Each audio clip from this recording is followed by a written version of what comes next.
Pode iniciar, João. Boa noite, meus irmãos.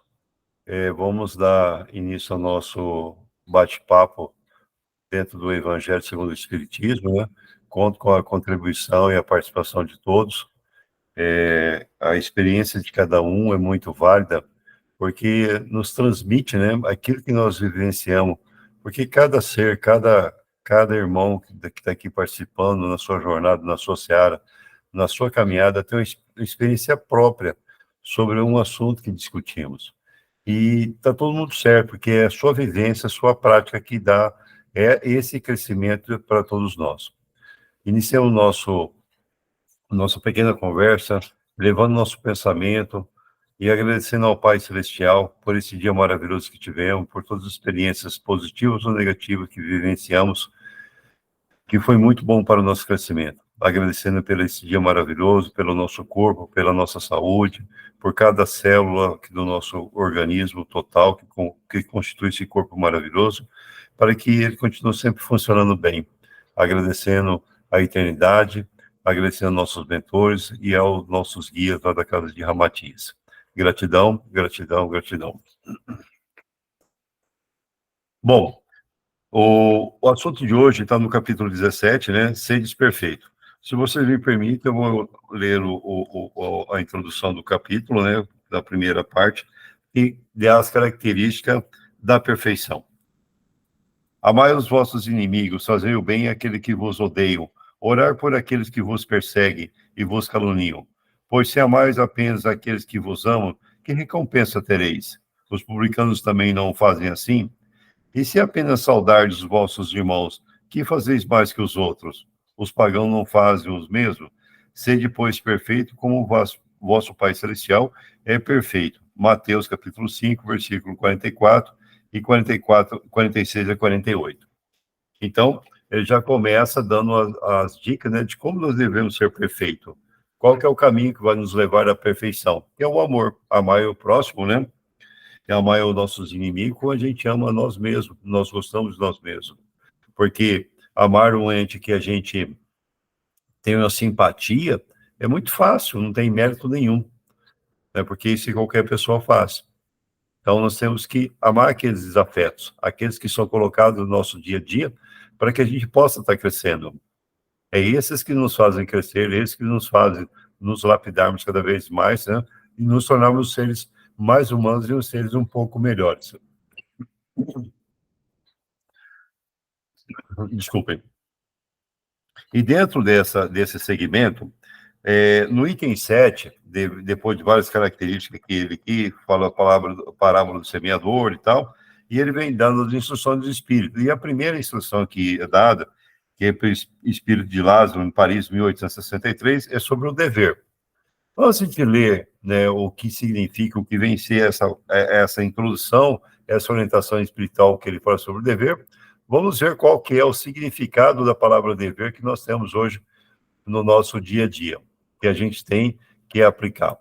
Então, dever é a obrigação de fazer alguma coisa imposta por uma lei, pela moral, vejam bem, pela moral, pelos usos e costumes, ou pela própria consciência, é um encargo. Então, nós temos que guardar aqui uma parte bem interessante, pela moral, pelos usos e costumes, principalmente os costumes que nos regem, né? Esses são nossos valores, nossa cultura, e principalmente pela nossa consciência, né? Não perdendo não deixando de evidenciar que é um encargo, uma obrigação, entre aspas. E aí, o espírito de Lázaro começa falando o seguinte: dever é uma obrigação moral, primeiro para consigo mesmo e em seguida para com os outros. O dever é a lei da vida, encontra-se desde os menores detalhes, assim como nos mais elevados atos. Refiro-me apenas ao dever moral e não ao dever das profissões que nos impõem. Então, ele já faz uma distinção aqui bem clara, que o que ele vai tratar é a nossa parte íntima, a nossa parte pessoal, a nossa parte de convivência com os nossos semelhantes, dentro de uma igreja, dentro da casa espírita, dentro de uma congregação, dentro de um grupo, junto com os amigos, junto dentro da família, que é a nossa igreja base. A nossa primeira igreja é a nossa família. e é ali que a gente tem as maiores provações e tem as maiores obrigações a serem cumpridas. Ele distingue perfeitamente, tira dessa órbita, dessa seara de discussão nesse momento, o quê? A obrigação legal, que é aquela obrigação que a sociedade nos... É a obrigação contratual, de lei, de trânsito, que nós temos que cumprir. Não adianta a gente querer fugir, porque isso é nossa obrigação. E ele fala que é uma obrigação moral, primeiro para consigo mesmo, que nós temos nossos valores, nós temos a nossa cultura, a nossa bagagem, que cada um tem uma visão diferente, mas não podemos perder o cerne principal dessa orientação, dessa obrigação, desses valores que a gente tem que cumprir. E aí ele continua. Na ordem dos sentimentos, o dever é muito mais fácil de ser cumprido, pois se encontra em antagonismo com as seduções dos interesses e do coração. Então, muitas vezes, para a gente poder cumprir esse interesse, esse dever, nós temos que contrariar, muitas vezes, o nosso coração, alguns interesses pessoais que nós temos, de levar uma vantagem, ser prejudicado ou não numa determinada situação, né? E a gente tem que deixar o sentimento de lado. Muitas vezes, esse dever que a gente tem que seguir, que nós vamos seguir, tem que ser baseado também na razão. Nós temos que também ter um pouco de razão imperando. Nós não podemos ser só o coração, só sentimentos. Nós temos que ter um fiel, uma balança equilibrada nesse momento, para que a gente possa ser justos, né? Primeiro, como ele fala, para conosco mesmos, né? A nos amando, nos perdoando, nos olhando para o nosso interior, vendo aquilo que nós precisamos melhorar, para que a gente possa exercer tudo aquilo que nos cabe naquele momento, e para que nós possamos ser o mais justo e não prejudicar ninguém, e também não nos prejudicarmos. Suas vitórias não têm testemunho e suas derrotas não são sujeitas à repressão. O dever íntimo do homem é governado pelo seu livre-arbítrio. Esse aguilhão, né, aguilhão da consciência, guardião da integridade interior e dever, o adverte e sustenta, mas permanece muitas vezes impotente perante os organismos, os enganos da paixão. Então, mais uma vez, né, e isso é uma frequência, né, dentro do Evangelho, e principalmente quando eu pego para lê-lo, né, e sempre aparece essa parte para mim, e eu creio que está para todo mundo, isso aí é o nosso livre-arbítrio. O livre-arbítrio não é um passe livre para você errar, e sim para você acertar, para você procurar. Se a escolha foi infeliz, vamos recomeçar, reconhecer o nosso erro, e aí podemos crescer. Mas a gente tem que ter esse livre-arbítrio consciente, né? E não deixar ser enganado entre aspas, pela ação do coração, dos sentimentos, para que a gente possa tomar uma decisão errada, ou uma escolha errada, ou um caminho inadequado. Muitas vezes, né, o nosso caminho é uma reta, né, e curta. E nós ficamos desconfiados. Não, tem alguma coisa estranha, não pode ser tão simples assim a solução e tal, e eu tenho que ir por ali, dar uma volta ali, passar por lá e tal, e a gente acaba se desviando do nosso foco, né? Acabamos por nos perder em nossa caminhada, nossa trilha. Então, nós temos que ter essa consciência, esse discernimento para estar sempre escolhendo um bom caminho, né? Que a gente não seja refém do nosso sentimento. A gente vê muito as pessoas agem, não, mas fulano, tadinho disso, tadinho daquilo e tal, sabe? Nós temos as nossas obrigações, nós temos nossos deveres ali dentro. E muitas vezes a gente tem que colocar um freio. Às vezes, até mesmo falar um não, que será muito bem-vindo naquele momento. Por mais que doa, por mais carrasco que pareça, por mais severo que pareça naquele exato momento, às vezes nós temos que falar não. Falar não para nós, para o meu irmão, para minhas filhas, no meu caso, né? Sabe? Mas às vezes eu tenho que falar, porque é a minha responsabilidade. Eu não posso falar um sim, né, quando eu tenho que falar um não. Não, coitadinho, eu vou magoar. Não podemos agir dessa maneira, porque estariam sendo dois prejudicados. A pessoa com quem você foi benevolente, entre aspas, isso não é benevolência, né? Você foi condescendente com aquela situação errônea, com aquela situação que não era mais adequada, e principalmente você está se ferindo também, porque você foi contra os seus valores, você foi contra aquela obrigação que você tinha que fazer, você foi contra aquilo que você tinha que pregar e fazer de uma maneira correta. O dever do coração, fielmente observado, eleva o homem, mas este dever pode ser determinado onde ele começa, onde termina. O dever começa precisamente no ponto onde ameaçais a felicidade ou a tranquilidade do vosso próximo, e termina no limite em que não desejareis vê-lo transposto em relação a vós mesmos, né? Então, algo semelhante nos remete a essa frase, essa frase aqui do final. Vou ler novamente. O dever começa precisamente no ponto onde ameaçais a felicidade ou a tranquilidade do vosso próximo, e termina no limite, né?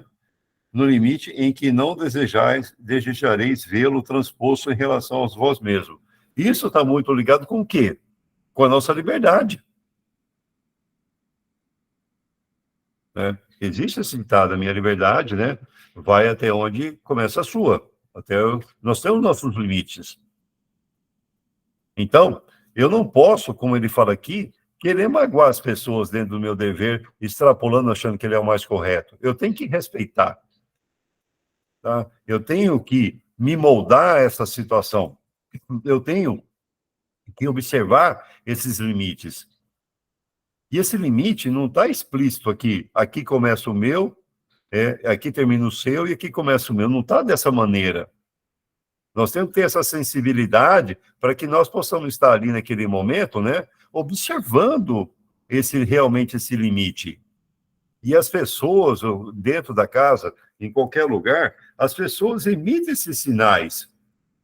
Nós temos que ter essa liberdade, desculpe, esse amadurecimento pessoal de cada um, essa sensibilidade de percebermos aonde está começando e aonde está terminando. Porque senão, nós vamos extrapolar e vamos machucar as pessoas. Em vez de estarmos ajudando, aplicando, ajudando, nós vamos estar atrapalhando e muitas vezes magoando e machucando as pessoas. Né? É aquele negócio que sempre as pessoas falam. Eu não posso mentir, sempre falo a verdade. Ótimo, perfeito. É uma obrigação sua falar a verdade. Mas não é uma obrigação, não é um dever seu, é um dever falar a verdade. Ponto. Mas não é uma característica você magoar as pessoas. Você não tem o direito de magoar as pessoas. Você se vê sim obrigado e tem um ônus de falar a verdade.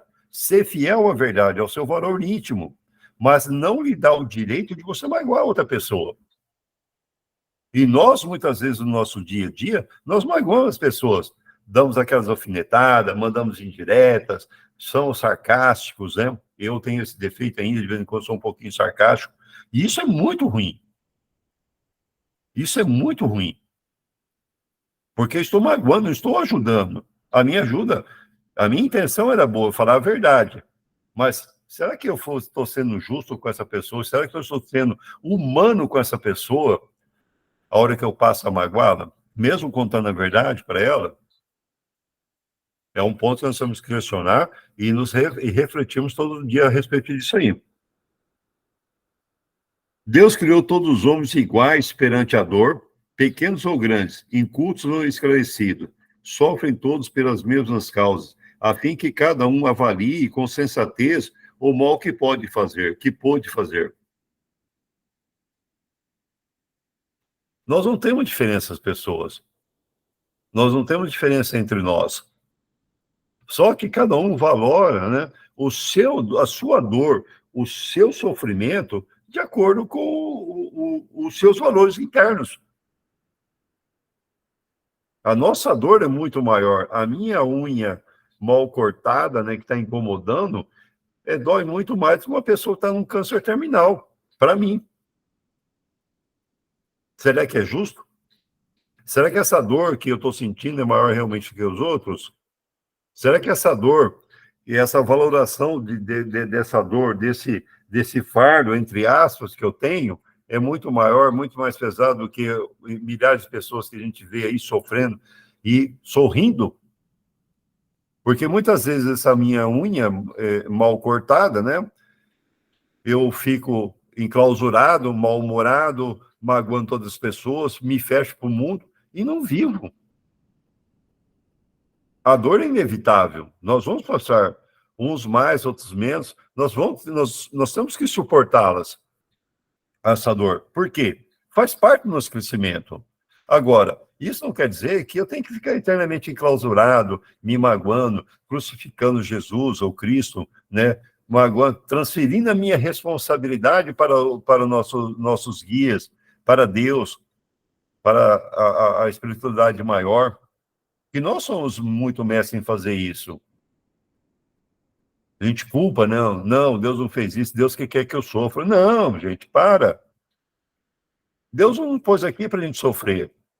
Deus tem muito mais coisa mais importante do que ver o nosso sofrimento, ficar se deliciando com o nosso sofrimento aqui na Terra. Muito pelo contrário, ele fica preocupado. Ele quer o nosso crescimento, ele quer a nossa evolução, ele não pôs aqui para a gente ficar reclamando, ficar se amargurando, ficar fazendo fofoca com outras pessoas, maledicência, armando a casinha, muitos falam por aí. Não, ele nos trouxe aqui, nos colocou aqui, nos deu a chance de reencarnarmos para podermos tornarmos seres melhores, mais evoluídos, um pouquinho mais evoluídos, porque a jornada é longa, bem longa. E estamos todos na mesma trilha, no mesmo barco. Uns pouquinho mais lá na frente, uns pouquinho mais atrás, mas estão todos na mesma jornada, na mesma seara.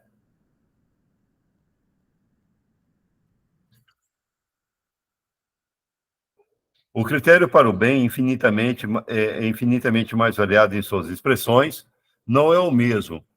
A igualdade perante a dor é uma sublime providência de Deus, que quer que seus filhos, instruídos pela experiência comum, não cometam o mal, alegando ignorância dos seus efeitos. Então, veja, o que Deus quer, né, o que deseja, o que Ele espera de nós, é que a gente não possa alegar ignorância. Porque todos nós, de uma certa maneira ou de outra, nós temos um conhecimento, sabe? Por menor que seja esse conhecimento, mas nós não possuímos, nós temos esse conhecimento. Nós sabemos de algumas coisas já. Nós não podemos pensar, eu não sabia de nada, eu fui enganado, não era isso, ninguém me avisou que era assim. Então, não. Todos nós temos uma formação. Viemos de uma formação católica, evangélica, de umbanda, de quimbanda, de uns que eram ateus, né? Não importa de onde nós viemos, mas todos nós temos uma formação. Alguns ressuscitou e disseram, mas, João, como que um ateu pode ter formação? Sim, tem, e muito profunda. Porque ele tem um conhecimento tão grande para negar a existência de Deus. Ou tinha, né? Porque ele tem argumentos para contrapor, às vezes, os nossos questionamentos. Então, nós não podemos, em hipótese alguma, alegar ignorância. E ainda mais, por exemplo, dentro da nossa casa, em outras casas que eu já frequentei, dentro da Igreja Católica, da qual eu sou originário, né? Foi a primeira fé, e eu garanto que muitas dessas pessoas estão aqui presentes. Então, ali foi ensinado muita coisa. Aquelas pessoas também tiveram a sua origem religiosa dentro de uma igreja evangélica, tem muito conhecimento, sim. E sem contar a nossa experiência pretérita, que nós acumulamos esse conhecimento, que está arraigado aqui junto de todos nós, que, vez ou outra, por algum sonho, alguma intuição, alguma coisa, nos remete a pequenas lembranças do nosso passado. É importante essas pequenas lembranças que vai fazer o quê? O nosso amadurecimento, nos corrigir para o nosso caminho que a gente tem que estar seguindo. Para nos corrigir, para que a gente não possa estar saindo muito do nosso trilho de evolução. O dever reflete na prática todas as virtudes morais. É uma fortaleza da alma que enfrenta as angústias da luta. É severo e dócil, pronto para dobrar-se às diversas complicações, mas permanece inflexível perante as suas tentações. Então, veja só, pessoal, o dever reflete na prática todas as virtudes morais, repetindo, né? Então, aqui entra uma palavrinha, né? Duas palavras, que é constante no nosso dia a dia e que nós, muitas vezes, deixamos para trás, que é nós fazemos o quê? A nossa reforma íntima, o nosso dever. Isso é uma obrigação. Essa reforma, ela não é feita de um jeito grande e estrondoso, como se eu estivesse fazendo uma reforma numa casa e tivesse que derrubar uma parede. Não.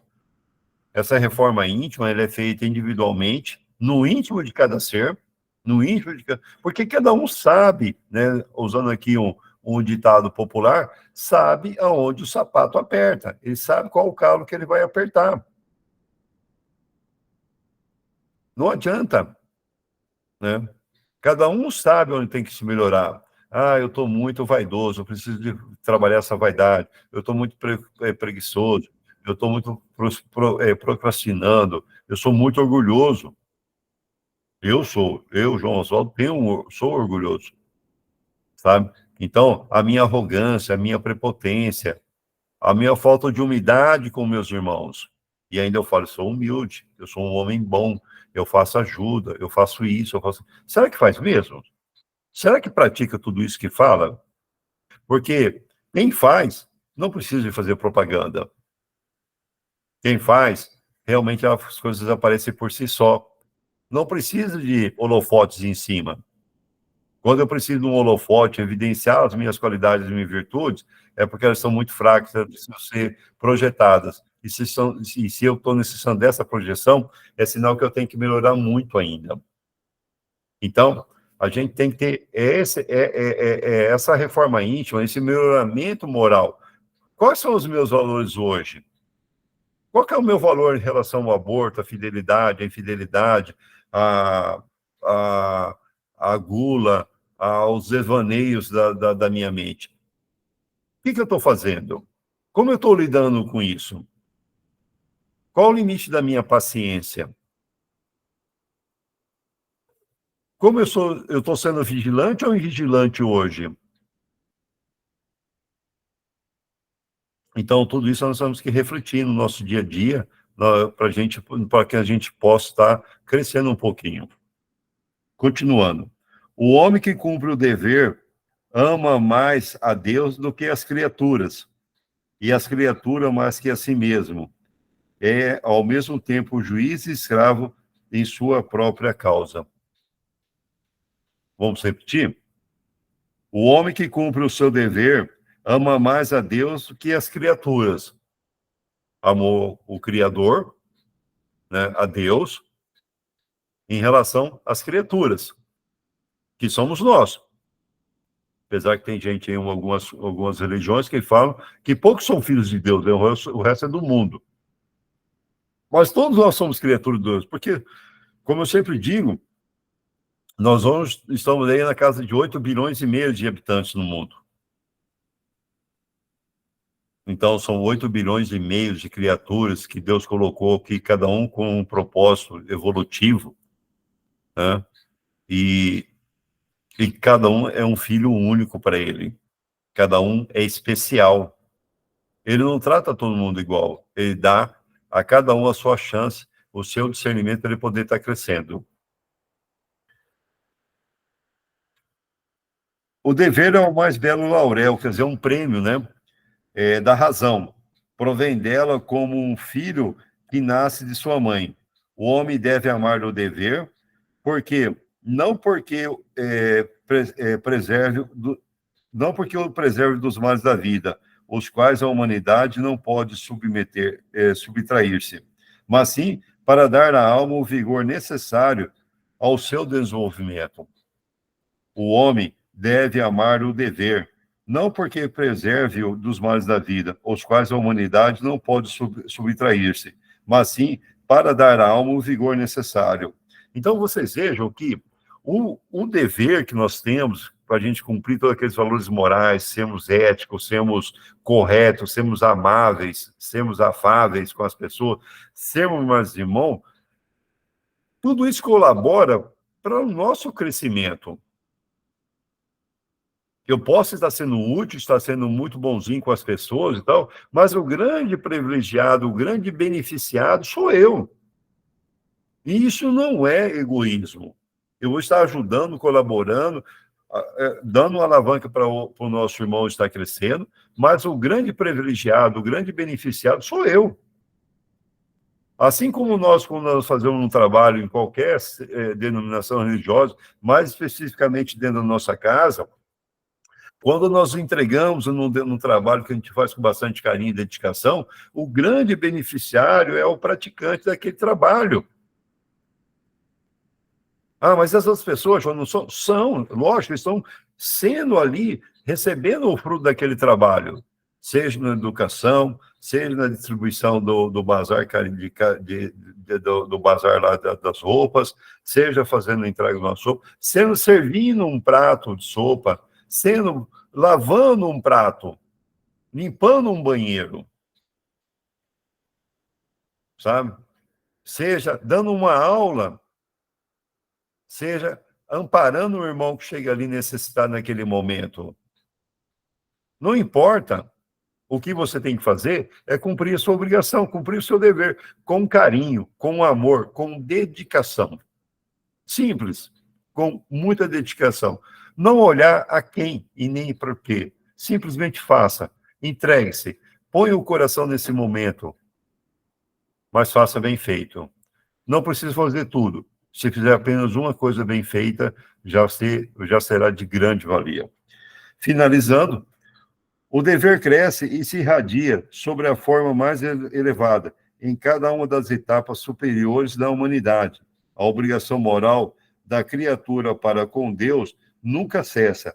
Ela deve refletir as virtudes do Eterno, que não aceita um esboço imperfeito, pois quer que a beleza de sua obra resplandeça perante ele.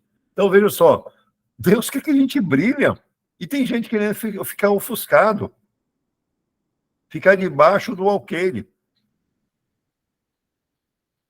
ficar debaixo da mesa, debaixo da cama, ficar escondido. Não, não é isso que Deus quer. Deus quer que a gente brilhe, resplandeça. Seja uma obra bem feita, não pela metade. Não devemos entregar pela metade, sim fazemos com carinho, com devoção, com dedicação. É assim que nós devemos nos comportar. É assim que a gente deve estar fazendo a obra que Deus nos deu. Sabe? Então, é dessa maneira que nós temos que tá no nosso dia a dia. Dessa maneira que tem que se comportar. E não olhando o outro, você está fazendo ou deixando de fazer. Não é por aí. Faça a sua obrigação. Faça o seu dever. Faça aquilo que lhe cabe. Faça aquilo que você se comprometeu a fazer. Mas faça com o coração. Bom, meus irmãos, hoje eu gostaria de ler. Se vocês me permitem, eu vou ligar a câmera aqui um minutinho. E eu vou mostrar esse livro aqui. Tá vendo? Palavras da Vida Eterna. Aqui tem cento e poucas pequenos textos, né? Que eu gostaria de ler um para vocês. Só que aí eu vou pedir para a Leila escolher um número de 1. Espera aí um pouquinho, Leila. De 1 a 180. Você pode escolher para nós um deles, Leila? Oi, João. Você quer que escolha um número? Isso. De 1 a 180? Isso, de 1 a 180. Tá, pode ser o 15. 15? É. Então vamos lá.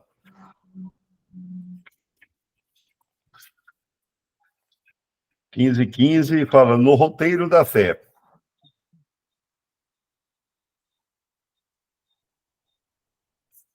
no roteiro da fé. Se alguém quer vir após a mim, negue a si mesmo, tome cada um a sua cruz e siga-me. Jesus, em Lucas, né?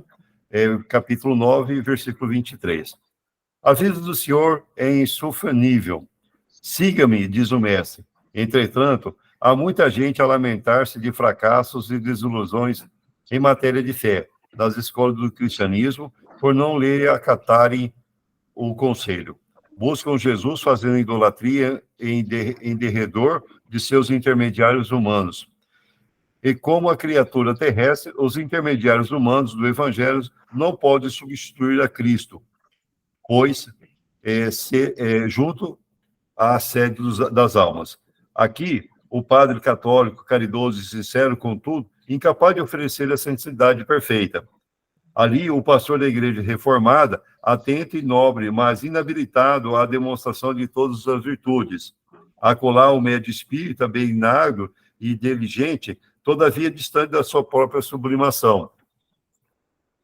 Mas além surgem doutrinadores e comentaristas, companheiros e parentes, afeiçoados no estudo e excelentes amigos, mas ainda longe da integração com o benfeitor eterno. É quase sempre aqueles que os acompanham na suposição de buscar em Cristo ante os mínimos erros a que nos arrojam, por força da invigilância ou da inexperiência, retiram-se apressados do serviço espiritual, alegando desapontamento e amargura. O convite do Senhor, no entanto, não deixa margem à dúvida. Não desconhecer Jesus, que todos nós, os espíritos encarnados e encarnados, que suspiramos pela comunhão com Ele, somos portadores de cicatrizes e aflições, dívidas e defeitos, muitas vezes escabrosos. Daí recomendarmos-nos: se alguém quer vir após mim, negue a si mesmo, tome cada dia a sua cruz e siga-me. Se te dispõe desse modo a encontrar o Senhor para a edificação da tua felicidade, renuncia com desassombro às bagatelas da estrada, suporta corajosamente as consequências dos seus atos de ontem e de hoje, e procura Jesus por divino modelo. Não ouvideis que há muita diferença em seguir a Cristo e seguir aos cristãos. Essas são as palavras que foi escolhida pela Leila no item 15. Pessoal, estou aberto aí aos comentários, espero que a gente possa crescer um pouquinho junto, né, a respeito do tema de hoje, e conto com a colaboração de todos vocês para os comentários e mais participação, que todos aqui, como eu disse no início, né, e reforço, todos nós temos bastante experiência para podermos partilhar nesse momento. Estamos abertos a mais discussão. Obrigado, João Oswaldo, pela reflexão de hoje. Deixo agora com as pessoas que quiserem participar, só levantar a mão